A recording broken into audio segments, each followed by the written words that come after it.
ചന്ദൻ പ്രകാശൻ തട്ടിക്കൂട്ടി തട്ടക്കേറ്റുന്ന അടുത്ത നാടകം. നിങ്ങൾക്ക് എന്നും എന്റെ വീട്ടിൽ വന്ന് കാണാൻ ഒരു നിസ്കാരപ്പായ അവിടെ ഉണ്ട്.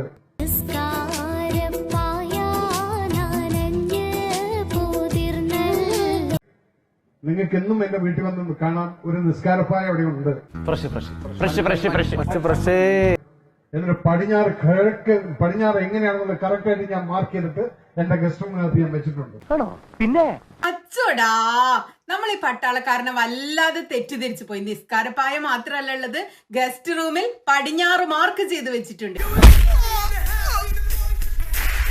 ഇനി മേജർ രവിയുടെ വീട്ടിൽ ചെല്ലുന്നവർ പായ കിട്ടിയിട്ടും പടിഞ്ഞാറ് എവിടെയാന്ന് അറിയാതെ നിസ്കരിക്കാൻ ബുദ്ധിമുട്ടില്ല. ഈ സഹോദരിമാർക്ക് പറഞ്ഞാൽ മനസ്സിലാവില്ല മച്ചു. അല്ല, ഈ നിസ്കാരപ്പായുടെ കാര്യം മുമ്പ് നമ്മൾ ഏതോ ഒരു കൊടും സംഖ്യ പറയുന്നത് കേട്ടിട്ടുണ്ട്. ആരായിരുന്നു? ഞാൻ തലശ്ശേരിക്കാരനാണ്. എന്റെ സുഹൃത്തുക്കളില് ഒരു 50% മുസ്ലിങ്ങളാണ്. ശശിയെ എന്നാണ് ഈ പറയുന്നത്? ആ മുസ്ലിങ്ങൾ എന്നെ മനസ്സിലാക്കുന്നുണ്ട്. എന്റെ വീട്ടില് ഇപ്പോഴും പിന്നെ പൂജാമുറിയിൽ ഒരു നിസ്കാര പായയുണ്ട്. ഞാൻ കോമഡി ഫീൽ ചെയ്യാതിരിക്കാൻ വേണ്ടി തന്നെയാ കട്ട ബാസിൽ സംസാരിക്കുന്നത്.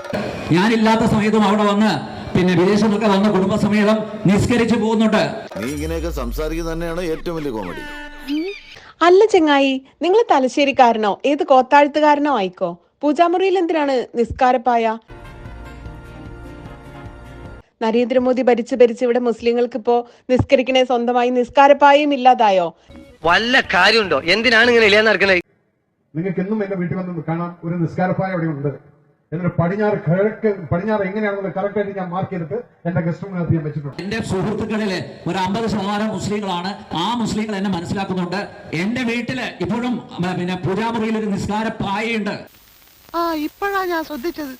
എന്റെയും ചേട്ടന്റെയും ശബ്ദം ഒരുപോലെ ഇരിക്കുന്നു. സകല സംഖ്യകളും നിസ്കാരപ്പായും പടിഞ്ഞാറും മക്കയും മദീനയും ഒക്കെ മാർക്ക് ചെയ്യാണ്. ഇങ്ങനായ പിന്നെ മുസ്ലിങ്ങൾക്ക് സ്വന്തം വീട്ടിലോ പള്ളിയിലോ നിസ്കരിക്കാൻ പറ്റും തോന്നുന്നില്ല. ഈ ജീവിതം എങ്ങനെയെങ്കിലും ഒന്ന് ജീവിച്ചു തീർക്കണം, അത്രേ ഉള്ളൂ.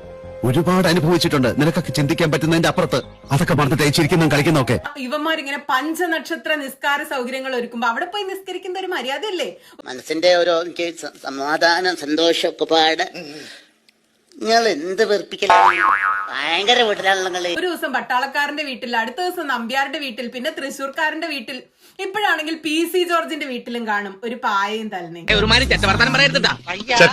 BBC ന്യൂസ് പറയാൻ പറ്റുമോ?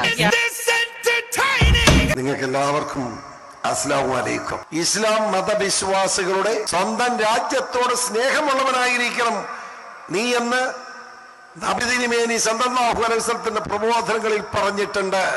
നീ എന്താ ഞെട്ടാത്തെ? ഞാൻ ഒരു പ്രാവശ്യം ഞെട്ടിയതാ, എപ്പോഴെപ്പോഴും ഞെട്ടാ എനിക്ക് വട്ടൊന്നുമില്ല. അപ്പൊ പ്രശ്നം ഗുരുതരമാണ്.